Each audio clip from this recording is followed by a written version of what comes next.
விஜயின் தமிழக வெற்றிக் கழக மாநாட்டிற்கான பந்தல்கால் நடும் நிகழ்ச்சி இன்று அதிகாலையிலேயே நடைபெற்றது. பொதுச் செயலாளர் ஆனந்த், பொருளாளர் வெங்கட்ராமன் உள்ளிட்டோர் பங்கேற்றனர். கட்சியின் முதல் மாநாட்டுக்கான நிகழ்ச்சி என்பதால் தமிழகத்தின் பல்வேறு பகுதிகளிலிருந்து 2000க்கும் மேற்பட்ட தொண்டர்கள் விக்கிரவாண்டிக்கு வருகை தந்தனர். கோயில், தர்கா மற்றும் தேவாலயங்களிலிருந்து கொண்டுவரப்பட்ட புனித நீரை கொண்டு பூஜை செய்யப்பட்டது. இதனைத் தொடர்ந்து தொண்டர்கள் புடைசூழ பந்தல்கால் நடப்பட்டது.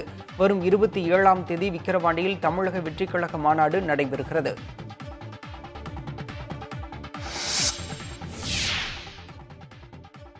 காசியிலிருந்து தீர்த்தம்லாம் கொண்டு வந்தோம். அது எல்லாமே அங்க இருக்கிற சுத்தி இருக்கிற இரும்பு ஈஸ்வரன் கோயில் வந்து எல்லா கோயிலையுமே வந்து நீர் படைச்சி அபிஷேகம் பண்ணி எடுத்துட்டு வந்தோம்.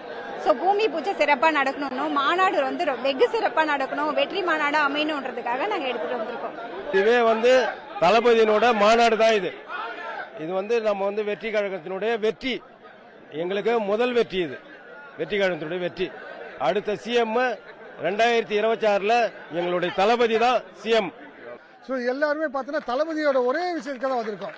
என் தளபதி எங்களோட உயிர், எங்களுக்கு உயிர் நாடி அவர் தான். ஏன்னா இன்னைக்கு எங்கள் வரலாற்று சிறப்புமிக்க இந்த மாநாட்டுக்கு ஒரு அடிக்கல் நாட்டு விழாவுக்கு எங்கள் தமிழகமே அப்படியே மிரண்டு போகிற அளவுக்கு இருக்கு. 2026ல் எங்கள் தமிழகமே மட்டும் இல்லை, இந்தியாவில் மட்டும் இல்லை, உலக லெவலில் தளபதியை எதிர்பார்க்குற அளவுக்கு ஒரு மிகப்பெரிய சரித்திரம் படைக்க போகுது. இந்த வெற்றி விழாவை வந்து பார்த்தீங்கன்னா வருகிற 27ஆம் தேதி பார்த்தீங்கன்னா கூட்டம் இது வந்து 10வது இல்லை, இதை விட ஒரு தெருக்கை வச்சு இந்த விக்கிரவாண்டி மட்டும் இல்லை, வீரபாண்டி தெரிய அளவுக்கு மிகப்பெரிய ஒரு கூட்டத்தை எங்கள் தளபதி கொண்டு வர இருக்கிறாரு. மருத்துவமனையில் அனுமதிக்கப்பட்டிருந்த நடிகர் ரஜினிகாந்த் சிகிச்சைக்கு பின்பு வீடு திரும்பினார். கடந்த 30ஆம் தேதி நடிகர் ரஜினிகாந்திற்கு திடீர் உடல்நலக்குறைவு ஏற்படவே சென்னை 1000 விளக்கு பகுதியில் உள்ள தனியார் மருத்துவமனையில் சிகிச்சைக்காக அனுமதிக்கப்பட்டார். அவருக்கு செய்யப்பட்ட மருத்துவ பரிசோதனைகளில் இதயத்திற்கு செல்லும் இரத்த நாளத்தில் வீக்கம் ஏற்பட்டிருந்தது தெரியவந்துள்ளது. தொடர்ந்து அறுவை சிகிச்சையின்றி ஸ்டென்ட் பொருத்தப்பட்டு வீக்கம் சரி செய்யப்பட்டது. பின்பு மருத்துவ கண்காணிப்பில் இருந்து வந்த நடிகர் ரஜினிகாந்த் நள்ளிரவு டிஸ்சார்ஜ் செய்யப்பட்டார். மருத்துவமனையிலிருந்து வீடு திரும்பியுள்ளதால் அவரது ரசிகர்கள் மகிழ்ச்சி அடைந்துள்ளனர். மராத்தி, வங்காளம் உள்ளிட்ட மொழிகளுக்கு செம்மொழி அந்தஸ்து அளிக்க மத்திய அமைச்சரவை ஒப்புதல் அளித்துள்ளது. பிரதமர் மோடி தலைமையில் டெல்லியில் மத்திய அமைச்சரவை கூட்டம் நடைபெற்றது. இதில் எடுக்கப்பட்ட முடிவுகளை செய்தியாளர்களிடம் ரயில்வே துறை அமைச்சர் அஸ்வினி வைஷ்ணவ் தெரிவித்தார். மராத்தி, பாலி, பிராகிருதம், அசாமி, வங்க மொழிகளுக்கு செம்மொழி அந்தஸ்து வழங்கும் வரலாற்று சிறப்புமிக்க முடிவு எடுக்கப்பட்டதாக தெரிவித்தார். ஏற்கனவே தமிழ், சமஸ்கிருதம், கன்னடம், தெலுங்கு, மலையாளம், ஒடியா ஆகிய மொழிகளுக்கு செம்மொழி அந்தஸ்து வழங்கப்பட்டிருக்கும் நிலையில் அப்பட்டியலில் மேலும் 5 மொழிகள் இணைந்துள்ளன. இதற்கிடையே எக்ஸ் சமூக தளத்தில் பதிவிட்டுள்ள பிரதமர் மோடி 5 மொழிகளுக்கு செம்மொழி அந்தஸ்து வழங்கியதில் மகிழ்ச்சி கொள்வதாகவும் அவை இந்தியாவின் செழுமை மிகுந்த கலாச்சாரத்தின் பிரதிபலிப்பு என்றும் குறிப்பிட்டுள்ளார். சனாதன தர்மத்தை அழிக்க முயற்சிப்பவர்கள் அழிந்து போவார்கள் என ஆந்திர துணை முதலமைச்சர் பவன் கல்யாண் தெரிவித்துள்ளார். திருப்பதியில் நடைபெற்ற பொதுக்கூட்டத்தில் பேசிய அவர் துணை முதலமைச்சர் உதயநிதி ஸ்டாலினை விமர்சிக்கும் வகையில் பேசியுள்ளார். இங்க நிறைய தமிழ் பேருக்கு இருக்காங்களா? தமிழ்ல சொல்றேன். தமிழ்நாடு ஒரு நாயக்கர் சொல்றாங்க, சனாதன தர்மம் கம்ப்ளீட் ஒரு வைரஸ் மாதிரி, அது எங்க நாச பண்ணணும் சொல்றாங்க. இது ஞாபகம் வச்சுக்கோங்க. Whoever said this, let me tell you, sir, you cannot wipe out Sanatana Dharma. I will tell you why. By the end of my speech, I will tell you why you cannot wipe out Sanatana Dharma. If anyone tries to wipe out Sanatana Dharma, let me tell you, from the feet of Lord Balaji, you will be wiped out.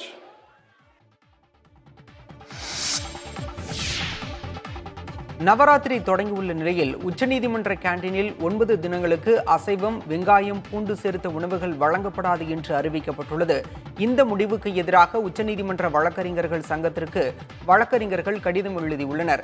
உணவில் இத்தகைய கட்டுப்பாடுகள் விதிக்கப்பட்டால் அது எதிர்காலத்தில் பெரும் பிரச்சனைகளை ஏற்படுத்தும் என்றும் அவற்றை தவிர்க்க வேண்டும் என்றும் கடிதத்தில் வழக்கறிஞர்கள் குறிப்பிட்டுள்ளனர்.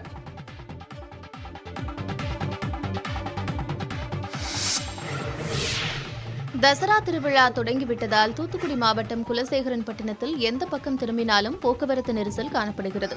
அங்குள்ள முத்தாரம்மன் கோவிலில் ஆண்டுதோறும் தசரா திருவிழா சிறப்பாக நடைபெறுவது வழக்கம். இந்த ஆண்டு தசரா திருவிழா கொடியேற்றத்துடன் தொடங்கியுள்ளது. பல்வேறு பகுதிகளிலிருந்து ஏராளமான பக்தர்கள் வாகனங்களில் வருகை தருவதால் திருச்செந்தூரிலிருந்து குலசேகரன்பட்டினம் வரையில் உள்ள கிழக்கு கடற்கரை சாலையில் போக்குவரத்து நெரிசல் ஏற்பட்டது. சுமார் 5 கிலோமீட்டர் தூரத்திற்கு வாகனங்கள் அணிவகுத்து நின்றன. பாதுகாப்புக்காக 500க்கும் மேற்பட்ட காவலர்கள் பணியில் உள்ளனர். கோயிலுக்கு வருகை தரும் பக்தர்கள் கடற்கரையில் நீராடி காப்பு கட்டி விரதத்தை தொடங்கினர். விரதத்தை தொடங்கியுள்ள பக்தர்கள் காளி, அம்மன், சிவன், பார்வதி, முருகன், குரவன், குரத்தி, குரங்கு, ராஜா வேடங்கள் அணிந்து ஊர் ஊராக சென்று காணிக்கை வசூலித்து கோவிலுக்கு செலுத்துவது வழக்கம். 10 நாள் விழாவின் சிகர நிகழ்ச்சியான சூரசம்ஹாரம் வரும் 12ஆம் தேதி குலசேகரன்பட்டினம் கடற்கரையில் நடைபெறவுள்ளது. பகுஜன் சமாஜ் கட்சியின் மாநில தலைவராக இருந்த ஆம்ஸ்ட்ராங் கொலை செய்யப்படுவதற்கு 4 முக்கிய முன்விரோதங்களே காரணம் என குற்றப்பத்திரிகையில் கூறப்பட்டுள்ளது. ஆம்ஸ்ட்ராங் கொலை தொடர்பாக 28 பேர் கைது செய்யப்பட்ட நிலையில் 4892 பக்கங்கள் கொண்ட குற்றப்பத்திரிகை தாக்கல் செய்யப்பட்டுள்ளது. அரசியல் ரீதியாகவும் சமூக ரீதியாகவும் ஆம்ஸ்ட்ராங்கின் அசுர வளர்ச்சியை தடுப்பதே கொலைக்கான காரணம் என கூறப்பட்டுள்ளது.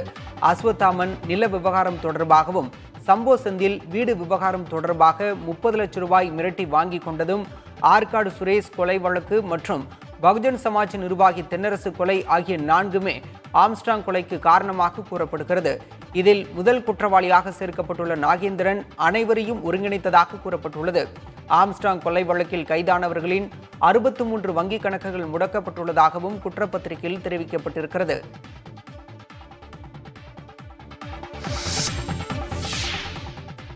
வீட்டை பூட்டிவிட்டு சாவியை கதவருகே ஒளித்து வைத்துவிட்டு செல்வது எவ்வளவு தவறு என்பதை உணர்த்தும் வகையில் ஒரு திருட்டுச் சம்பவம் அரங்கேறியுள்ளது. ஆவடி வீட்டு வசதி வாரிய குடியிருப்பு பகுதியைச் சேர்ந்த செந்தாமரை அரசு பள்ளி ஆசிரியராக பணியாற்றி வருகிறார். அதே பகுதியில் உள்ள உறவினர் வீட்டுக்கு செல்ல செயலி மூலம் ஆட்டோ அழைத்திருக்கிறார். செந்தாமரையை அழைத்துச் செல்ல பெண் ஆட்டோ ஓட்டுநரும் வந்துவிட்டார். அப்போது வீட்டை பூட்டி கதவருகே சாவியை ஒளித்து வைத்துவிட்டு செந்தாமரை புறப்பட்டார். காமராஜர் நகர் சென்ற அவர் மறுநாள் காலை வீடு திரும்பிய போது கதவு திறக்கப்பட்டு வீட்டில் இருந்த 1 சவர நகை 50,000 ரொக்கம் திருடு போனது தெரிய வந்திருக்கிறது. இதுகுறித்து வழக்கு பதிவு செய்த ஆவடி காவல்துறையினர் அங்கிருந்த சிசிடிவி காட்சிகளை ஆராய்ந்தனர். அப்போது செந்தாமரையை அழைத்துச் சென்ற பெண் ஆட்டோ ஓட்டுநர் அவரை இறக்கிவிட்டு அதே வீட்டுக்கு திரும்பி வந்ததும் செந்தாமரை மறைத்து வைத்திருந்த சாவியை எடுத்து திருட்டுச் சம்பவத்தில் ஈடுபட்டதும் தெரிய வந்துள்ளது. அவரை காவல்துறையினர் தேடி வருகின்றனர்.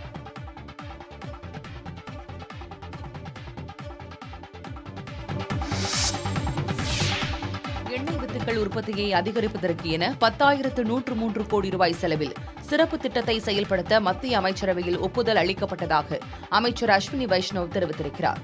தற்போது இந்தியாவின் சமையல் எண்ணெய் பயன்பாட்டில் 57 விழுக்காடு வெளிநாடுகளில் இருந்து பெறப்படும் நிலையில் உள்நாட்டிலேயே எண்ணெய் வித்துக்கள் உற்பத்தியை அதிகரித்து எண்ணெய் தேவையை பூர்த்தி செய்யும் நோக்கில் இந்த திட்டம் கொண்டுவரப்பட்டுள்ளதாக அமைச்சர் தெரிவித்தார். விவசாய வளர்ச்சிக்காகவும் உணவு பாதுகாப்புக்காகவும் 1 லட்சம் கோடி ரூபாய் மதிப்பீட்டில் 2 திட்டங்களுக்கு ஒப்புதல் அளிக்கப்பட்டதாக அஸ்வினி வைஷ்ணவ் கூறினார். ரயில்வே ஊழியர்களுக்கு உற்பத்தி சார்ந்த ஊக்கத்தொகையாக 78 நாட்கள் ஊதியம் வழங்கப்படும் என தெரிவித்த அவர், இதனால் 11,72,000 ரயில்வே பணியாளர்கள் பலன் பெறுவர் என்றும் கூறினார். தைவானை புரட்டி போட்ட சூறாவளியால் மக்கள் கடும் அவதிக்குள்ளாகியுள்ளனர். கிரதான் சூறாவளி காரணமாக அந்நாட்டின் காங்ஷிங் நகரில் கனமழை வெளுத்து வாங்கியது. பலத்த காற்றுடன் பொழிந்த மழையால் நகரெங்கும் வெள்ளக்காடாக காட்சியளிக்கிறது. சாலையில் தண்ணீர் தேங்கிய நிலையில் ஆங்காங்கே மரக்கிளைகள் முறிந்திருப்பதால் போக்குவரத்தில் பாதிப்பு ஏற்பட்டுள்ளது. இது மட்டுமில்லாமல் சில இடங்களில் நிலச்சரிவும் ஏற்பட்டிருப்பதன் காரணமாக அத்தியாவசிய பணிகள் முடங்கி போயுள்ளன. 1,78,000 வீடுகளில் மின்சாரம் துண்டிக்கப்பட்ட நிலையில் பலர் பாதுகாப்பு முகாம்களில் தங்க வைக்கப்பட்டுள்ளனர். நூற்றுக்கணக்கான விமான சேவையும் ரத்து செய்யப்பட்டிருப்பதால் கவுஷிங் நகரமே பரிதவித்து வருகிறது. மகளிர் 20 ஓவர் உலகக்கோப்பை கிரிக்கெட் போட்டியில் முதல் ஆட்டத்தில் பங்களாதேஷ் அணி வெற்றி பெற்றுள்ளது. ஐக்கிய அரபு அமீரகத்தில் ஷார்ஜாவில் நடைபெற்ற ஆட்டத்தில் பங்களாதேஷ் அணியுடன் ஸ்காட்லாந்து அணி மோதியது. டாஸ் வென்று முதலில் பேட் செய்த பங்களாதேஷ் அணி 20 ஓவர்களில் 7 விக்கெட் இழப்பிற்கு 119 ரன்கள் எடுத்தது. இதையடுத்து 120 ரன்கள் என்ற வெற்றி இலக்கை நோக்கி விளையாடிய ஸ்காட்லாந்து அணியால் ஆட்ட நேர முடிவில் 103 ரன்களை மட்டுமே எடுக்க முடிந்தது. இதனால் பங்களாதேஷ் மகளிர் அணி 16 ரன்கள் வித்தியாசத்தில் வெற்றியை வசமாக்கியது. மற்றொரு போட்டியில் இலங்கையை பாகிஸ்தான் அணி 31 ரன்கள் வித்தியாசத்தில் வீழ்த்தியது. ஏ பிரிவில் இடம்பெற்றுள்ள இந்திய மகளிர் அணி தனது முதல் ஆட்டத்தில் நியூசிலாந்து அணியை இன்று எதிர்கொள்கிறது.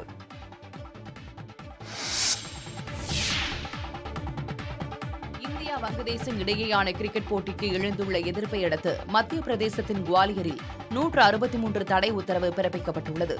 இரு நாடுகள் இடையேயான T20 போட்டி வரும் 6ஆம் தேதி குவாலியரில் நடைபெறவுள்ளது. இந்த நிலையில் வங்கதேசத்தில் இந்துக்கள் மீதான தாக்குதல்கள் தொடர்வதாகவும் இந்த நேரத்தில் அந்த நாட்டுடன் விளையாடக்கூடாது எனவும் இந்து மகாசபா எதிர்ப்பு தெரிவித்திருக்கிறது. போட்டி நடக்கும் 6ஆம் தேதி பந்துக்கு அழைப்பு விடுத்திருக்கிறது. இதனால் குவாலியரில் 7ஆம் தேதி வரை 163 தடை உத்தரவு பிறப்பிக்கப்பட்டுள்ளது. அதன்படி போராட்டங்கள் நடத்துவது, போட்டியை பாதிக்கும் வகையிலோ அல்லது மத உணர்வுகளை தூண்டும் வகையிலோ சமூக வலைதளங்களில் பதிவிடுவது தடை செய்யப்பட்டுள்ளது. முன்பு தடை உத்தரவுக்கான சட்டப்பிரிவு 144ஆக இருந்த நிலையில் புதிய குற்றவியல் சட்டத்தின்படி தடை உத்தரவு பிரிவு எண் 163ஆக மாறியுள்ளது குறிப்பிடத்தக்கது. ஜிபே மூலம் பொருட்கள் மற்றும் சேவைகளுக்கு பணம் செலுத்துவது மட்டுமல்ல, தங்க நகை கடனும் வாங்குவது எளிதாக போகிறது. தங்க நகை கடன் வழங்குவது தொடர்பாக முத்தூட் பைனான்ஸ் நிறுவனத்துடன் கூகுள் நிறுவனம் ஒப்பந்தம் செய்து கொண்டுள்ளது. ஜிபே பயன்படுத்துபவர்கள் இனி நியாயமான வட்டியில் எளிதாக தங்க நகை கடன் பெற முடியும் என கூகுள் இந்தியா நிர்வாக இயக்குநர் ரோமா தத்தா சோபி தெரிவித்திருக்கிறார். இது தவிர ஜிபே வாடிக்கையாளர்கள் தனிநபர் கடன் பெறுவதற்காக ஆதித்ய பிர்லா பைனான்ஸ் நிறுவனத்துடன் கூகுள் ஒப்பந்தம் செய்து கொண்டுள்ளது. இவை தவிர AI அசிஸ்டன்ட் ஜெமினி வசதி மூலமாக தமிழ், தெலுங்கு, மலையாளம், கன்னடம் உள்ளிட்ட மொழிகளிலும் இனி சேவையை பெறலாம் என கூகுள் தெரிவித்திருக்கிறது. இந்தியாவில் கூகுள் நிறுவனம் கால் பதித்து 20 ஆண்டுகள் ஆவதை ஒட்டி இந்த அறிவிப்புகள் வெளியிடப்பட்டுள்ளன. அமரன் படத்தில் இடம்பெற்றுள்ள முதல் பாடலான ஹே மின்னலே இன்று வெளியாகிறது. இது GV பிரகாஷின் 700வது பாடலாகும். இயக்குனர் ராஜ்குமார் பெரியசாமி இயக்கத்தில் சிவகார்த்திகேயன் நடித்துள்ள திரைப்படத்தை கமல்ஹாசனின் ராஜ்கமல் பிலிம்ஸ் இன்டர்நேஷனல் நிறுவனம் தயாரித்துள்ளது. இதற்கு GV பிரகாஷ் இசையமைத்துள்ளார். இந்த படத்தில் சிவகார்த்திகேயன் ராணுவ வீரராக நடித்துள்ளார். பெரும்பாலான காட்சிகள் காஷ்மீரில் படமாக்கப்பட்டுள்ளன. இந்த படம் அக்டோபர் 31ஆம் தேதி தீபாவளி பண்டிகைக்கு வெளியாகிறது.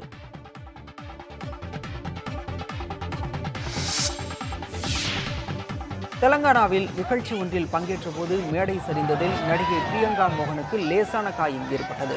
தான் நலமாக இருப்பதாகவும் நல்வாய்ப்பாக சிறு காயங்களுடன் உயிர் தப்பியதாகவும் பிரியங்கா மோகன் சமூக வலைதளத்தில் பதிவிட்டுள்ளார்.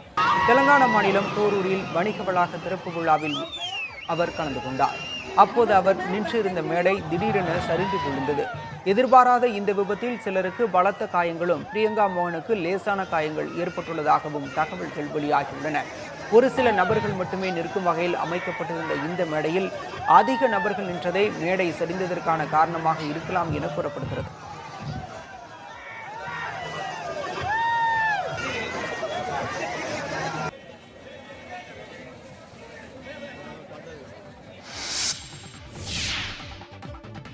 கைலாய மலையை இந்திய மண்ணிலிருந்து முதன்முதலாக தரிசிக்கும் வாய்ப்பு பக்தர்களுக்கு கிடைத்துள்ளது.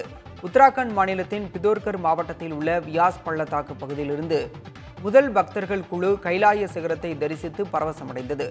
5 பேர் கொண்ட பக்தர்கள் குழு பழைய லிபுலேக் கணவாய் பகுதியிலிருந்து கைலாய தரிசனம் மேற்கொண்டதாக பிதோர்கர் மாவட்ட சுற்றுலா அதிகாரி கீர்த்தி சந்திர ஆர்யா தெரிவித்தார். சிவபெருமானின் வசிப்பிடமாக கருதப்படும் கைலாய மலையை சீனாவின் கட்டுப்பாட்டில் உள்ள திபெத் தன்னாட்சி பிராந்தியத்திலிருந்துதான் பார்க்க முடியும் என்ற நிலை இருந்தது. கொரோனா பாதிப்புக்கு பிறகு அதற்கான அனுமதியும் ரத்து செய்யப்பட்டுள்ளது. இந்நிலையில்தான் இந்தியாவுக்குள்ளிருந்தே கைலாய தரிசனம் செய்யும் அரிய வாய்ப்பு பக்தர்களுக்கு கிடைத்துள்ளது.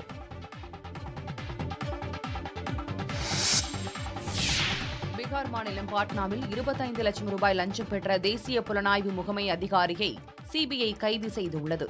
பாட்னாவைச் சேர்ந்த தொழிலதிபர் ராக்கி யாதவ் என்பவர் மீது உரிமமின்றி துப்பாக்கிகள் வைத்திருந்த வழக்கு உள்ளது. அவ்வழக்கினை பாட்னாவில் தேசிய புலனாய்வு முகமையின் துணை கண்காணிப்பாளராக உள்ள அஜய் பிரதாப் சிங் விசாரித்து வந்துள்ளார். இந்த நிலையில் அவர் 2.5 கோடி தராவிட்டால் குடும்பத்தினரையும் வழக்கில் சேர்த்து விடுவேன் என ராக்கி யாதவை மிரட்டியுள்ளார்.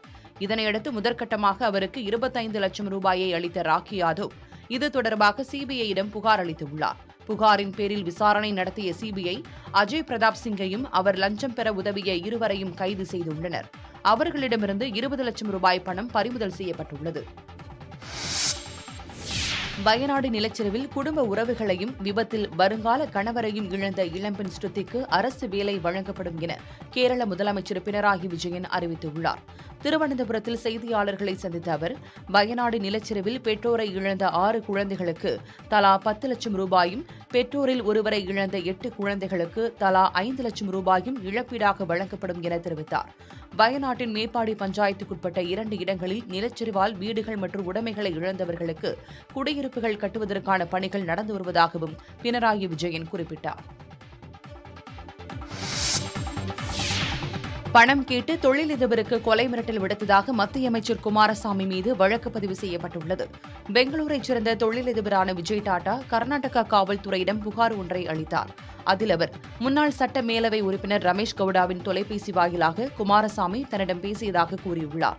அப்போது குமாரசாமி சென்னப்பட்டினா இடைத்தேர்தலுக்காக 50 கோடி ரூபாய் தர வேண்டும் என கேட்டதாக கூறியுள்ளார். தன்னிடம் அவ்வளவு பணம் இல்லை என கூறிய போதும் பணம் தராவிட்டால் என்ன செய்வேன் என்றே தெரியாது எனவும் பெங்களூரில் பிழைப்பது கடினம் என்றும் குமாரசாமி மிரட்டியதாக அவர் கூறினார். குமாரசாமியும் ரமேஷ் கவுடாவும் பணம் கேட்டு தனது உயிருக்கு அச்சுறுத்தல் விடுத்து வருவதாகவும் விஜய் டாடா புகாரில் குறிப்பிட்டுள்ளார். இதனையடுத்து குமாரசாமி மற்றும் ரமேஷ் கவுடா மீது 2 பிரிவுகளின் கீழ் வழக்கு பதிவு செய்யப்பட்டுள்ளது. மத சுதந்திரம் குறித்து இந்தியா மீது அமெரிக்க அரசு அமைப்பு கூறிய புகார் விஷமத்தனமானது என மத்திய அரசு குற்றம் சாட்டியுள்ளது. சர்வதேச மத சுதந்திரத்திற்கான அமெரிக்க ஆணையம் என்ற அமைப்பு அரசியல் நோக்கத்துடன் இந்தியா மீது குற்றச்சாட்டுகளை முன்வைத்து வரும் ஓர் அமைப்பு என வெளியுறவுத்துறை செயலாளர் ரந்தீர் ஜெய்ஸ்வால் கூறியுள்ளார். அமெரிக்க அமைப்பு இந்தியா குறித்து தவறான திரிக்கப்பட்ட தகவல்களுடன் தொடர்ந்து அறிக்கைகளை வெளியிட்டு வருவதாகவும் அதை முற்றிலுமாக நிராகரிப்பதாகவும் ரந்தீர் ஜெய்ஸ்வால் கூறினார். அமெரிக்க அமைப்பு இந்தியா மீது குற்றஞ்சாட்டி நேரத்தை வீணடிப்பதை விட அவர்கள் நாட்டில் மனித உரிமை பிரச்சினைகளுக்கு தீர்வு காண முயற்சிக்க வேண்டும் என கூறியுள்ளார். லெபனான் பிரதமர் அலுவலகத்தின் அருகே இஸ்ரேல் நடத்திய தாக்குதலில் 9 நபர்கள் உயிரிழந்தனர். அந்நாட்டு தலைநகர் பெய்ரூட்டில் உள்ள அடுக்குமாடி குடியிருப்பை குறிவைத்து இஸ்ரேல் வான்வழி தாக்குதல் நடத்தியது. ஐநா அலுவலகம், லெபனான் பிரதமர் அலுவலகம், அந்நாட்டு பாராளுமன்றம் ஆகியவற்றுக்கே அருகே அமைந்துள்ள கட்டடத்தில் இத்தாக்குதல் நடத்தப்பட்டது. இதில் 9 நபர்கள் உயிரிழந்ததாக லெபனான் சுகாதாரத்துறை தெரிவித்திருக்கிறது.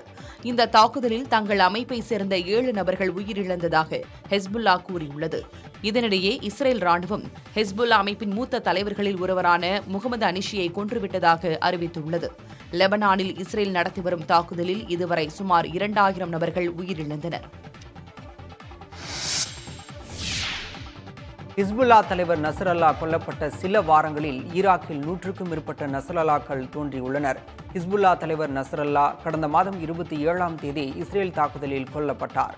அதன் பிறகு ஈராக்கில் பிறந்த சுமார் 100 குழந்தைகளுக்கு நசரல்லா என பெயர் சூட்டப்பட்டிருப்பதாக அந்நாட்டு சுகாதாரத்துறை அமைச்சகம் தெரிவித்திருக்கிறது.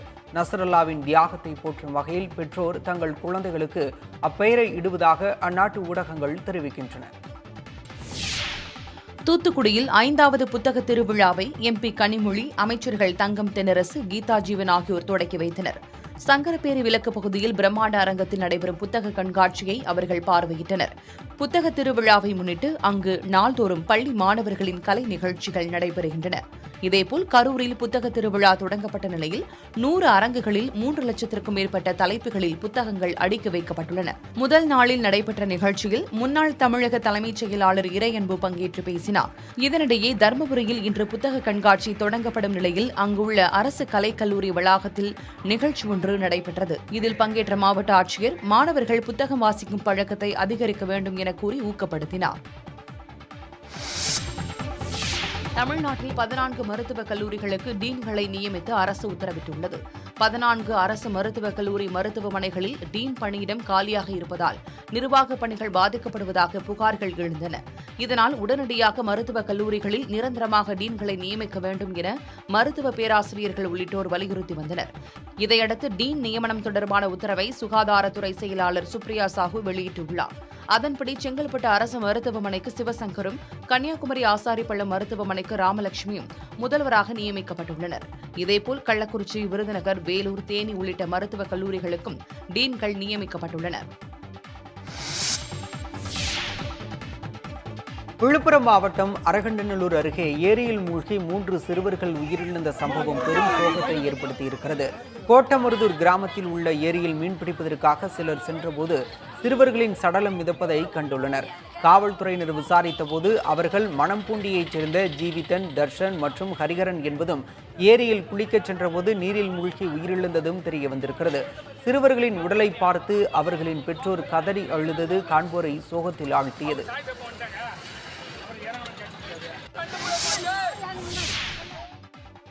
சென்னை மதுரவாயிலில் பிரபல நடிகை வீட்டில் இருவர் திருட முயற்சித்த சம்பவத்தால் பரபரப்பு ஏற்பட்டது. குசேலன் உள்ளிட்ட பல்வேறு திரைப்படங்களில் நடித்த நடிகை சோனா மதுரவாயிலில் உள்ள கிருஷ்ணா நகரில் வசித்து வருகிறார்.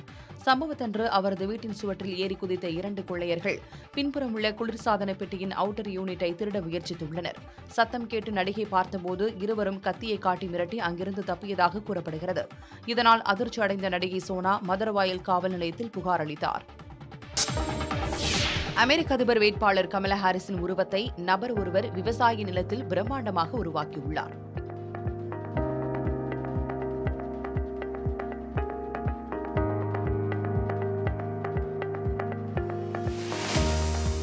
இத்தாலி நாட்டைச் சேர்ந்த டாரியோ கெம்பரின் என்னும் நபர் கமலா ஹாரிஸின் உருவத்தை பிரம்மாண்டமாக வரைய முடிவெடுத்தார்.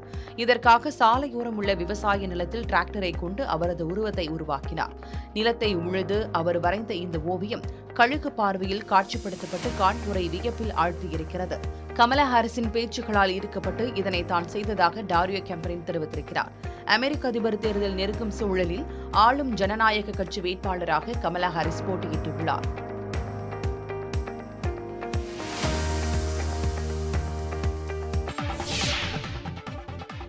பழனி கோயில் கோபுரத்தில் சிலை சேதமடைந்ததற்கு ஊழல் காரணமில்லை என பாஜக ஒருங்கிணைப்பு குழு தலைவர் ராஜாவிற்கு இந்து சமய அறநிலையத்துறை அமைச்சர் சேகர் பாபு பதிலளித்துள்ளார். சென்னை மயிலாப்பூரில் செய்தியாளர்களை சந்தித்த அவரிடம் பழனி கோயில் கோபுர சேதம் தொடர்பான ராஜாவின் குற்றச்சாட்டு குறித்து கேள்வி எழுப்பப்பட்டது. அதற்கு பதிலளித்த சேகர் பாபு, கோயிலில் உபயதாரர்களே புனரமைப்பு பணிகளை மேற்கொண்டதாகவும் கோயில் சார்பில் புனரமைப்பு பணிகள் செய்யப்படவில்லை எனவும் பதிலளித்தார். கோயில் கோபுரத்தை புனரமைப்பு செய்தது யார் என்றே தெரியாமல் ராஜா பேசியுள்ளதாக சாடிய அவர் ராமர் கோயிலில் நீர் ஒழுகுவதாக எழுந்த குற்றச்சாட்டு குறித்தும் கேள்வி எழுப்பினார். இது எதிர்பாராத நடந்த ஒரு சூழல். இதற்கும் ஊழலுக்கும் சம்பந்தமே இல்லை. ராமர் கோவில் 1800 கோடி ரூபாய் செலவில் கட்டப்பட்ட கோயில். அந்த கோயில் கட்டி முடித்து 2 மாதங்களிலே அந்த கோயில் உள் ஒழுகுகிறது. அந்த கோயிலுக்கு வடிகால்கள் ஒழுங்காக அமைக்கப்படாதால் கோயில் முழுவதும் தண்ணீர் நிற்கிறது என்று குறை சொல்லியவர்கள் யார்? அந்த திருக்கோயிலே பூசாரிகள். அதேபோல் மகாராஷ்டிரா மாநிலத்திலே சத்ரபதி சிவாஜிக்கு எழுப்பிய சிலை என்பது ஒன்று 2,40,00,000 ரூபாயில் ஏற்பட்ட சிலை பிரதமர் அவர்கள் திறந்து வைத்த 3 மாத காலங்களிலே முழுவதுமாக உடைந்து சின்னாபின்னமானது யாருடைய ஆட்சியில்? நவராத்திரி திருவிழாவை முன்னிட்டு சென்னை கிண்டியில் உள்ள ஆளுநர் மாளிகையில் கொலு வைக்கப்பட்டுள்ளது. இந்நிகழ்ச்சியில் ஆளுநர் RN ரவி பாரம்பரிய முறைப்படி வேட்டி சட்டை அணிந்து பங்கேற்றார். கொலுவில் சாமி சிலைகள் வைக்கப்பட்டிருந்தது. கபடி உள்ளிட்ட விளையாட்டுகளை சித்தரிக்கும் வகையிலும் பொம்மைகள் இடம்பெற்றிருந்தன. தொடர்ந்து வில்லுப்பாட்டு நிகழ்ச்சி நடைபெற அதனை ஆளுநர் RN ரவி மற்றும் அவரது குடும்பத்தினர் கண்டுகளித்தனர். நிகழ்ச்சியில் பொதுமக்களும் பங்கேற்றனர். தேனி மாவட்டம் ஆண்டிப்பட்டி அருகே பெண்கள் குழந்தைகளோடு கழிவுநீரில் இறங்கி போராட்டத்தில் ஈடுபட்டனர். அரப்படி தேவன்பட்டி வடக்கு தெரு பகுதியில் கழிவுநீர் கால்வாய் இல்லாததால் அடிக்கடி தெருக்களில் கழிவுநீர் தேங்குவதாக கூறப்படுகிறது. இந்த நிலையில் அந்த பகுதியில் தார்ச்சாலை அமைக்கும் பணிகள் நடைபெற்று வருகின்றன. இதையடுத்து அப்பகுதி பெண்கள் கழிவுநீர் கால்வாய் அமைக்காமல் தார்ச்சாலை அமைக்கக்கூடாது என கூறி சாலை பணியை தடுத்து நிறுத்தினர்.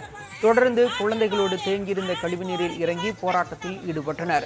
தகவல் அறிந்து வந்த கிராம ஊராட்சி ஆணையாளர் உள்ளிட்டோருடனும் வாக்குவாதத்தில் ஈடுபட்டனர். பின்னர் உரிய நடவடிக்கை எடுப்பதாக அதிகாரிகள் உறுதியளித்ததால் போராட்டம் கைவிடப்பட்டது. திருச்சியில் பட்டாவில் பெயர் மாற்றம் செய்து தருவதற்கு 20,000 ரூபாய் லஞ்சம் வாங்கிய துணை வட்டாட்சியர் கைது செய்யப்பட்டுள்ளார். லால்குடி வட்டம் அன்பில் கிராமம் மங்கம்மாள்புரத்தைச் சேர்ந்தவர் மோகன். இவர் தனது நிலத்திற்கான பட்டாவில் தவறாக இருந்த பெயரை மாற்ற வேண்டி கடந்த மார்ச் மாதம் லால்குடி வருவாய் வட்டாட்சியரிடம் விண்ணப்பித்துள்ளார். பெயர் மாற்றம் செய்ய 20,000 ரூபாயை துணை வட்டாட்சியர் லஞ்சமாக கேட்ட நிலையில் அது குறித்து லஞ்ச ஒழிப்புத்துறையில் மோகன் புகார் செய்திருக்கிறார். இதனையடுத்து லஞ்ச ஒழிப்புத்துறையின் அறிவுறுத்தலின் பேரில் மோகன் ரவிக்குமாரின் அலுவலகத்தில் வைத்து அவரிடம் 20,000 ரூபாயை கொடுத்திருக்கிறார். அப்போது அருகில் மறைந்திருந்த லஞ்ச ஒழிப்புத்துறை மற்றும் காவல்துறையினர் ரவிக்குமாரை கையும் களவுமாக கைது செய்தனர்.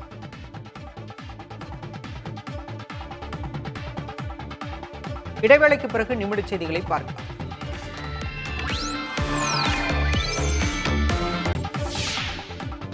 இந்திய விமானப்படையின் 92வது ஆண்டு விழாவையொட்டி சென்னை மெரினா கடற்கரையில் நடைபெறவுள்ள விமான சாகச நிகழ்ச்சிக்கான ஏற்பாடுகளை பொதுப்பணித்துறை அமைச்சர் ஏவவேலு நேரில் ஆய்வு செய்தார். சென்னையில் 21 ஆண்டுகளுக்கு பிறகு நடைபெறும் இந்த சாகச நிகழ்ச்சியை சுமார் 15 லட்சம் பேர் கண்டுகளிப்பார்கள் என எதிர்பார்க்கப்படுகிறது. இந்த நிகழ்ச்சிக்கு தேவையான ஏற்பாடுகளை தமிழக பொதுப்பணித்துறை மேற்கொண்டு வருகிறது. ஏற்பாடுகளை ஆய்வு செய்த பின்னர் செய்தியாளர்களிடம் பேசிய அமைச்சர் 20 தீயணைப்பு வாகனங்கள், 20 ஆம்புலன்ஸ்கள் மற்றும் 4 மருத்துவ குழுக்கள் பணியில் ஈடுபடுவார்கள் என தெரிவித்தார். போக்குவரத்து நெரிசல் ஏற்படாமல் இருப்பதற்கு அனைத்து ஏற்பாடுகளும் செய்யப்பட்டுள்ளதாகவும் அமைச்சர் கூறினார். பாதுகாப்புத்துறை அமைச்சர், தமிழக ஆளுநர், தமிழக முதலமைச்சர் மற்றும் அமைச்சர்கள் அமர்ந்து பார்ப்பதற்காக கூடாரங்கள் அமைக்கப்பட்டு வருகின்றன. வெயிலின் தாக்கம் அதிகமாக இருப்பதால் பொதுமக்கள் அனைவருக்கும் விமானப்படை மூலம் தொப்பி வழங்கப்படும் எனவும் தெரிவித்தார்.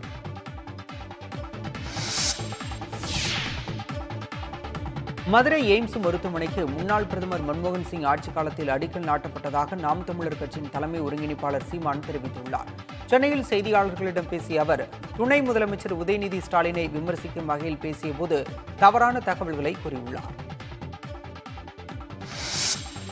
என்ன தகுதி இருக்கு? செங்கல் காட்டிட்டாருங்கிறான். செங்கல் வச்சது யாரு? எய்ம்ஸ் மருத்துவமனைக்கு வச்சது யாரு? காங்கிரஸ், திமுக, பாமக எல்லாம் கூட்டணியில் இருக்கும்போது அந்தப்ப மந்திரி சபையில இருந்த மருத்துவத்துறை அமைச்சர் அந்த எங்க ஐயா அன்புமணி வச்சது அந்த கல்லு. எய்ம்ஸ் மருத்துவமனைக்கு அடிக்கல் நாட்டின பெருமகன் அவர் தான். கூட இருந்தது காங்கிரஸ், நீங்களும். இத்தனை ஆண்டுகள் ஆயிடுச்சு கட்டளை. இப்ப 39 உறுப்பினர் போன முறை கொண்டு போனீங்க, இந்த முறை 40. என்ன பண்ணிட்டு இருந்தீங்க? பேசி கட்ட சொல்லாம என்ன பண்ணிட்டு இருந்தீங்க? அடிக்கல் நாட்டின பிறகு அதுக்கு பிறகு எத்தனை முறை உங்க ஆட்சி இருந்தது? எத்தனை நாள் இருந்தது? 9 ஆண்டுகள் இருந்தது. காங்கிரஸ் 10 ஆண்டுகள் ஆண்டுச்சு. மன்மோகன் சிங் தலைமையில் கட்டாம என்ன பண்ணீங்க? அந்த ஒத்த செங்கல் இருந்துச்சு, அதையும் எடுத்துட்டு போய் திருடிட்டு போயிட்டீங்க. கேட்டா ஒத்த செங்கல் புரட்சிங்கிறீங்க. மதுரையில் எய்ம்ஸ் மருத்துவமனை அமைப்பதற்காக கடந்த 2019ஆம் ஆண்டு பிரதமர் மோடி அடிக்கல் நாட்டினார். அப்போது பாஜக, அதிமுக கூட்டணியில் இருந்தது நினைவு கூறத்தக்கது. இதையடுத்து நடைபெற்ற தேர்தல்களில் மதுரை எய்ம்ஸ் மருத்துவமனையை கையோடு கொண்டு வந்ததாக கூறி ஒற்றை செங்கலை காட்டி தற்போதைய துணை முதலமைச்சர் உதயநிதி ஸ்டாலின் வாக்கு சேகரித்தது குறிப்பிடத்தக்கது. தமிழ்நாட்டில் மதுக்கடைகள் அனைத்தும் மூடப்படும் வரை போராட்டம் தொடரும் என விடுதலை சிறுத்தைகள் கட்சியின் துணை பொதுச் செயலாளர் ஆதவ் அர்ஜுனா தெரிவித்துள்ளார். இது தொடர்பாக அவர் வெளியிட்டுள்ள எக்ஸ் தள பதிவில், அக்டோபர் 2ஆம் தேதியன்று லட்சக்கணக்கான மக்கள் முன்னிலையில் மது மற்றும் போதைப்பொருள் ஒழிப்புக்கான பிரச்சார முன்னெடுப்பை தொடங்கி வைத்ததாக குறிப்பிட்டுள்ளார். மகளிர் மாநாடு ஆரம்பித்து வைத்த பிரச்சார நெருப்பை தற்போது டிஜிட்டல் கையெழுத்து இயக்கம் முன்னெடுத்துச் செல்வதாக அவர் கூறியிருக்கிறார். தமிழ்நாட்டில் மதுக்கடைகள் அனைத்தும் மூடப்படும் வரை, அனைத்து விதமான போதைப் பொருட்களும் ஒழிக்கப்படும் வரை மக்கள் போராட்டமாக தொடரும் என ஆதவ் அர்ஜுனா குறிப்பிட்டுள்ளார். அண்மையில் திமுக குறித்து அவர் கருத்து தெரிவித்தது சர்ச்சையான நிலையில் தற்போது போராட்டம் தொடரும் என கூறியிருப்பது அரசியல் வட்டாரத்தில் கவனம் பெற்றுள்ளது. கேரள மாநிலம் வயநாட்டில் மண் சரிவால் பாதிக்கப்பட்ட மக்களுக்கு 15 கோடி ரூபாய் நிதியுதவி அளிப்பதாக மாதா அமிர்தானந்த மயியிடம் தெரிவித்துள்ளது. மாதா அமிர்தானந்த மயியின் 71வது பிறந்த நாளையொட்டி இத்தொகை வழங்கப்படுவதாக அம்மடத்தின் செய்திக்குறிப்பில் தெரிவிக்கப்பட்டுள்ளது. வயநாடு பகுதியில் மண் சரிவு உள்ளிட்ட இயற்கை பேரிடர்களை முன்கூட்டியே கணித்து எச்சரிக்கும் சாதனமும் அமிர்த விஸ்வா வித்யாபீடம் பல்கலைக்கழகத்துடன் இணைந்து அமைக்கப்படும் என்றும் செய்திக்குறிப்பில் கூறப்பட்டுள்ளது. இதுபோன்ற சாதனங்கள் இமயமலை மற்றும் மேற்கு தொடர்ச்சி மலை பகுதிகளில் நிறுவப்பட்டு ஏராளமான உயிர்களை பாதுகாத்துள்ளதாகவும் அமிர்தானந்த மயி மடம் தெரிவித்துள்ளது. பல்வேறு மாநிலங்களில் இயற்கை பேரிடர்களால் பாதிக்கப்பட்டவர்களுக்கு கடந்த 23 ஆண்டுகளில் 700 கோடி ரூபாய் அளவிற்கு தாங்கள் உதவி செய்துள்ளதாகவும் அறிக்கையில் கூறப்பட்டிருக்கிறது.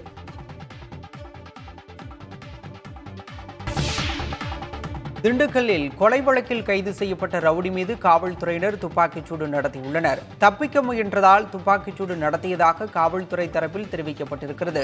திண்டுக்கல்லில் கடந்த 29ஆம் தேதி இர்ஃபான் என்பவர் வெட்டி கொலை செய்யப்பட்டார். இந்த வழக்கில் ரிச்சர்ட் சச்சின் என்பவரை காவல்துறையினர் கைது செய்தனர். கொலைக்கு பயன்படுத்திய கத்தி உள்ளிட்ட ஆயுதங்களை மாலைப்பட்டி சுடுகாடு பகுதியில் அவர் பதுக்கி வைத்திருந்ததாக கூறப்படுகிறது. அவற்றை பறிமுதல் செய்வதற்காக கைதி ரிச்சர்ட் சச்சினை அந்த பகுதிக்கு காவல்துறையினர் அழைத்துச் சென்றுள்ளனர். ஆயுதங்களை எடுத்துக் கொடுக்கும்போது காவலர்களை அவர் தாக்கியதாகவும் காவலர்கள் எச்சரித்ததாகவும் கூறப்படுகிறது. தொடர்ந்து காவலர் அருண் பிரசாத்தை அரிவாளால் தாக்கிவிட்டு தப்பியோட ரிச்சர்ட் சச்சின் முயன்றதாக கூறப்படுகிறது. அப்போது காவல் ஆய்வாளர் வெங்கடாச்சலபதி தமது கை துப்பாக்கியால் கைதியின் காலில் சுட்டுள்ளார். இதில் நிலை குலைந்த கைதியை மீட்டு மருத்துவமனையில் அனுமதித்துள்ளனர். காயமடைந்த காவலர் அருண் பிரசாத்தும் மருத்துவமனையில் சிகிச்சைக்காக அனுமதிக்கப்பட்டிருக்கிறார்.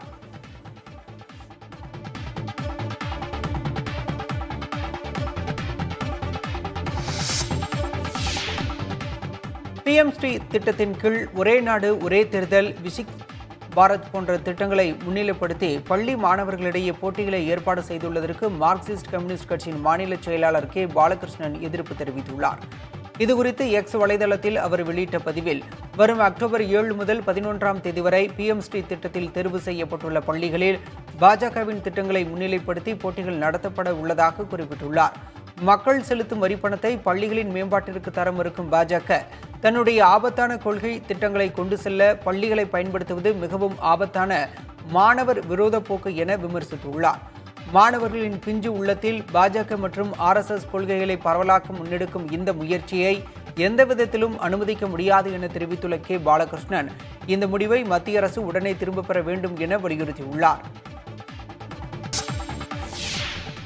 அர்ஜென்டினா நாட்டின் கடற்கரையோரம் ஒதுங்கும் பிளாஸ்டிக் கழிவுகளால் கடல்வாழ் உயிரினங்கள் கடுமையாக பாதிக்கப்பட்டுள்ளன. அங்குள்ள வால்டஸ் பகுதி கடல்வாழ் உயிரினங்களின் பாதுகாப்பு மையமாகவும் திமிங்கலங்கள், பென்குயின்கள், கடல் யானைகள் அதிகம் வாழும் இடமாகவும் உள்ளது. பறந்து விரிந்து காணப்படும் இந்த பகுதியில் அண்மை காலமாக வலைகள், மீன்பிடி கருவிகள் மற்றும் பிளாஸ்டிக் கழிவுகள் கரை ஒதுங்குகின்றன. கண்ணுக்கு எட்டிய தூரம் குப்பை கூளங்களாக காட்சியளிப்பதால் தவிக்கும் கடல்வாழ் உயிரினங்கள் சில சமயங்களில் உயிரை விடும் அவலமும் நிகழ்கிறது. இப்படி அரிய வகை கடல்வாழ் உயிரினங்கள் மரித்து போவதால் கவலை கொள்ளும் உயிரியல் ஆர்வலர்கள் இந்த பிரச்சினைக்கு உடனடி தீர்வு காண வேண்டும் என வலியுறுத்துகின்றனர். T20 உலகக்கோப்பை வெற்றிக்கு பின்பு மீண்டும் உயிர் பெற்றதைப் போல் உணர்ந்ததாக இந்திய கிரிக்கெட் அணி கேப்டன் ரோஹித் சர்மா கூறியுள்ளார். மகாராஷ்டிரா மாநிலம் அகமது நகரில் ரோஹித் சர்மாவின் கிரிக்கெட் அகாடமி திறப்பு விழா நடைபெற்றது. அப்போது பேசிய ரோஹித், T20 உலகக்கோப்பை வெல்ல வேண்டும் என்பது 3-4 மாதங்களுக்கு மிகப்பெரிய இலக்காக இருந்ததாக கூறினார். கோப்பையை வென்ற பிறகு மீண்டும் உயிர் பெற்றதைப் போல் உணர்ந்ததாகவும் தெரிவித்தார். முன்னதாக கடந்த ஆண்டு நடைபெற்ற ஒருநாள் உலகக்கோப்பையில் தொடர் வெற்றிகளை பெற்ற இந்திய அணி இறுதிப் போட்டியில் தோல்வியடைந்திருந்தது குறிப்பிடத்தக்கது.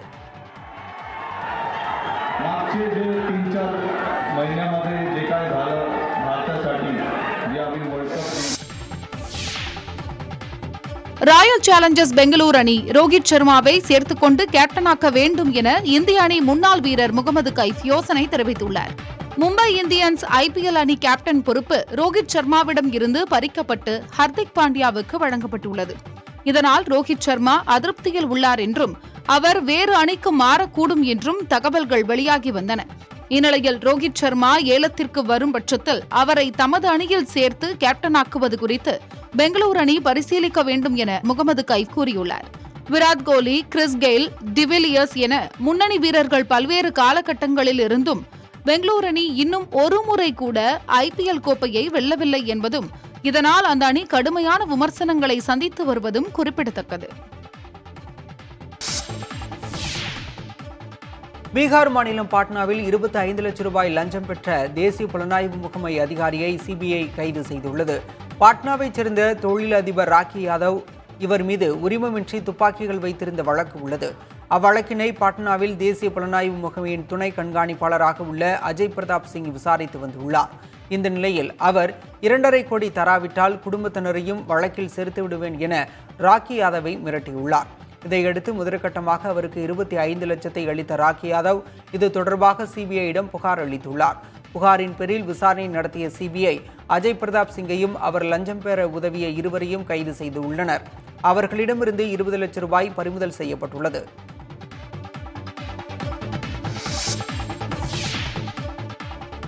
அவசர தேவைக்கு பணம் உடனே தேவை, விலை உயர்ந்த போனை மலிவாக தருகிறேன் என கூறி போலி செல்போன்களை கொடுத்து மோசடி செய்வது திருப்பூரில் அதிகரித்து வருகிறது. கடை வீதிகளில் பொருட்கள் வாங்க செல்லும் புலம்பெயர் வடமாநில தொழிலாளர்கள் மற்றும் தமிழக தொழிலாளர்களை சில வடமாநில இளைஞர்கள் அணுகுகின்றனர். அவசர பண தேவை என கூறி 20,000 ரூபாய் மதிப்புள்ள போனை 5,000 ரூபாய்க்கு விற்பனை செய்வதாக கூறி ஏமாற்றுகின்றனர். இப்படி விற்கப்படும் போன்கள் எல்லாம் பழைய பயன்படுத்தப்பட்ட பொருட்களை கொண்டு தயாரிக்கப்பட்டவையாக உள்ளன. இப்படி போலி செல்போன் ஒன்றை வாங்கிய இளைஞர் ஒருவர் செல்போன் கை தவறி கீழே விழுந்து உடைந்த போது அதை சீரமைக்க கடையை அணுகியுள்ளார். அப்போதுதான் தம்மிடம் இருப்பது போலியான போன் என்பது தெரிய வந்திருக்கிறது.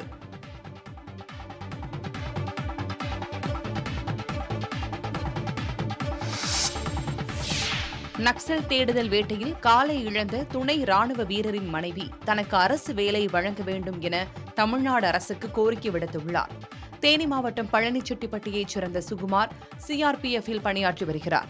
ஜார்க்கண்டில் நக்சல் தேடுதல் வேட்டையின் போது கண்ணிவெடி வெடித்ததில் சுகுமாருக்கு பலத்த காயம் ஏற்பட்டுள்ளது. இதனையடுத்து அவரது இடது காலின் கீழ்ப்பகுதி அகற்றப்பட்டுள்ளது. இந்த நிலையில் சுகுமாரின் மனைவி பிரீத்திகா தனது கணவரால் இனி பணியாற்ற இயலாது என்பதால் தனக்கு அரசு வேலை வழங்க வேண்டும் என கோரிக்கை விடுத்துள்ளார். தமிழ்நாடு அரசு அவங்க நாட்டுக்காண்டி போய் தான் காலை இழந்துட்டு பண்ணுறாங்க. அவங்கள கௌரவிச்சுட்டும் ஏதாவது ஒரு கவர்மெண்ட் ஜாப் அந்த மாதிரி எனக்கு ஏதாவது கொடுத்தாங்கன்னா ரொம்ப நல்லாயிருக்கும். 4 மாத குழந்தை இருக்குது. இப்போ வந்துட்டு போனவங்க தான் இப்போ 22 தேதி வரதா இருந்துச்சு. அதுங்களே இப்படி நடந்துச்சு. கரூர் மாவட்டம் குளித்தலை அருகே கீழக்குட்டப்பட்டியில் புதிதாக திறக்கப்பட்ட அங்கன்வாடி மையத்தில் தலைவர்களின் பெயர் உள்ளிட்டவை எழுத்துப்பிழையுடன் இருந்ததால் கல்வியாளர்கள் பொதுமக்கள் அதிர்ச்சி அடைந்தனர். கீழக்குட்டப்பட்டியில் அண்ணா மறுமலர்ச்சி திட்டத்தின் கீழ் கட்டப்பட்ட புதிய அங்கன்வாடி மையம் திறக்கப்பட்டது. இங்கு குழந்தைகள் கற்பதற்காக வரையப்பட்டிருந்த தேசிய கொடியில் தவறு இருந்ததுடன் தலைவர்களின் படங்கள், பழங்கள், காய்கறிகள் ஆகியவை அருகில் எழுதப்பட்டிருந்த எழுத்துக்களில் பிழைகள் இருந்ததால் கல்வியாளர்கள் பொதுமக்கள் அதிர்ச்சி அடைந்தனர். வரைபடங்களை அரசு அதிகாரிகள் ஆய்வு செய்யாமல் அங்கன்வாடி கட்டடத்தை திறந்துள்ளதாக பொதுமக்கள் புகார் தெரிவித்துள்ளனர்.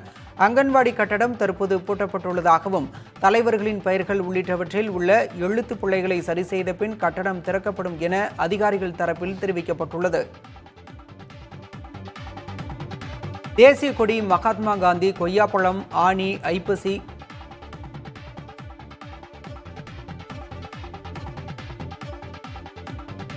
கார்த்திகை, வெண்டைக்காய், வாழைப்பழம் உள்ளிட்டவற்றில் எழுத்துப்பிழைகள் இருந்திருக்கின்றன.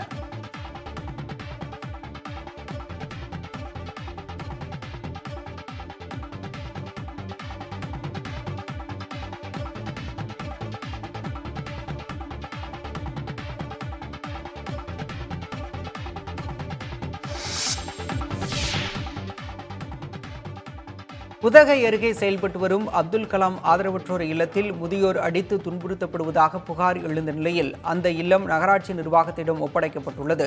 முள்ளிக்கொரை பகுதியில் தமிழ்நாடு நகர்ப்புற வாழ்வாதார இயக்க திட்டத்தின் கீழ் அப்துல் கலாம் ஆதரவற்றோர் இல்லம் செயல்படுகிறது. இந்த காப்பகத்தில் 87 பேர் உள்ளனர். இந்த காப்பகத்திற்கு நகராட்சி மூலம் மாதந்தோறும் 40,000 ரூபாய் நிதி உதவியும் வழங்கப்பட்டு வந்தது. கடந்த சில மாதங்களாகவே இந்த காப்பகத்தில் பல்வேறு முறைகேடுகள் நடைபெற்று வருவதாக புகார் எழுந்து வந்த நிலையில் அது தொடர்பான வீடியோக்களும் பரவின.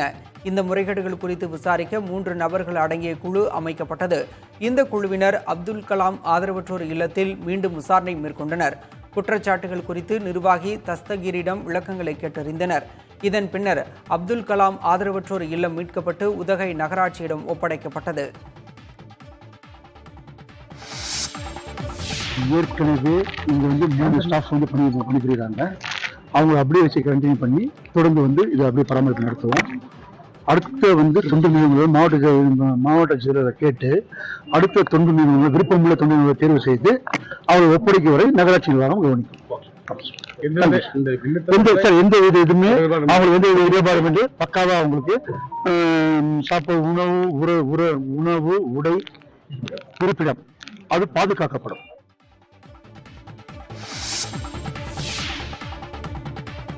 கோயில் நிர்வாகத்தில் சிலரது தலையீட்டை தடுக்க கோரி சேலம் மாவட்டம் உப்பாரப்பட்டி கிராம மக்கள் ஓமலூர் தாலுகா அலுவலகத்தை முற்றுகையிட்டு தர்ணா போராட்டத்தில் ஈடுபட்டனர். இதையடுத்து வட்டாட்சியர் ரவிக்குமார் கிராம மக்களை அழைத்து பேச்சுவார்த்தை நடத்தினார். அப்போது உப்பாரப்பட்டியில் உள்ள ஐயனாரப்பன் கருப்பசாமி கோயில் நிர்வாகத்தில் 4 பேர் தலையிட்டு பிரச்சனை ஏற்படுத்தி வருவதாக கிராம மக்கள் தெரிவித்தனர். கோயில் குழுவினரை நிர்வாகம் செய்ய விடாமல் தடுத்து சட்டம் ஒழுங்கு பிரச்சனையை ஏற்படுத்தி வருவதாகவும் தெரிவித்தனர்.